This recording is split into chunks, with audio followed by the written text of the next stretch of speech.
rien ne prédestinait Nadine l'Hospitalier à cette vie exceptionnelle. Et pourtant, celle qui a quitté sa famille à 14 ans avec un certificat d'études primaires est devenue une baronne et a répandu dans tout le pays son art du savoir-vivre. À l'occasion de la sortie de son livre Très chère baronne de Rothschild, édition Gourcuff Gradenigo, le magazine Gala l'a rencontrée. Une entrevue sous le signe de l'élégance et de la sincérité. À la fois affirmée et fantasque, joyeuse et toujours élégante, Nadine de Rothschild pose un regard sur sa vie en toute franchise.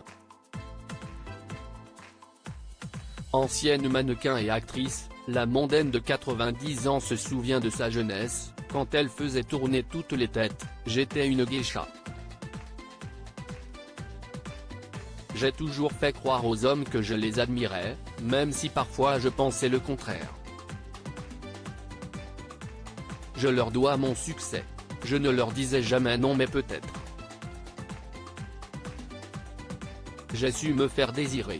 Le peintre Jean-Gabriel Domergue en avait fait sa muse, elle a tourné sous la direction de Marc Allégret et a conquis Georges Brassens, je repoussais ses avances en lui disant demain peut-être. Cet adverbe offre la porte de l'espoir, de l'imaginaire. J'ai tout fait pour rendre sa vie agréable. Viendra alors la rencontre avec son époux, le banquier et baron franco-suisse Edmond de Rothschild, qu'elle rencontre en 1960 lors d'un dîner chic. On s'est fréquenté pendant 3 ans avant de s'unir. J'avais alors 30 ans, ce qui n'était pas jeune à l'époque pour se marier, confie Nadine de Rothschild. Elle consacre sa vie à son mari jusqu'à son décès en 1997, devient sa conseillère voire sa deuxième maman, j'ai tout fait pour rendre sa vie agréable. Je m'occupais de nos 14 maisons, je l'accompagnais partout et on recevait beaucoup. Et puis à sa mort, je me suis retiré.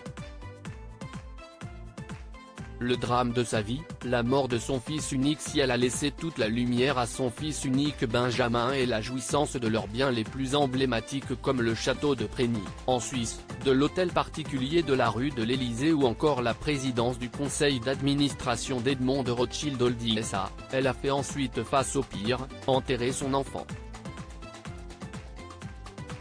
En 2021, il est décédé à 57 ans d'une crise cardiaque, laissant derrière lui son épouse Ariane et leurs 4 filles Noémie, Alice, Ève et Olivia. À l'évocation de son fils disparu, ses yeux brillent mais ne pleure pas, elle qui ne veut pas imposer sa douleur, aussi violente soit-elle, aux autres. Mais elle partagera son regret, celui de ne pas lui avoir consacré plus de temps. Retrouvez l'intégralité de l'interview dans le magazine Gala du 9 février 2023. Très chère baronne de Rothschild de Nadine de Rothschild et Eric Janssen aux éditions Gourcuff Gradenigo.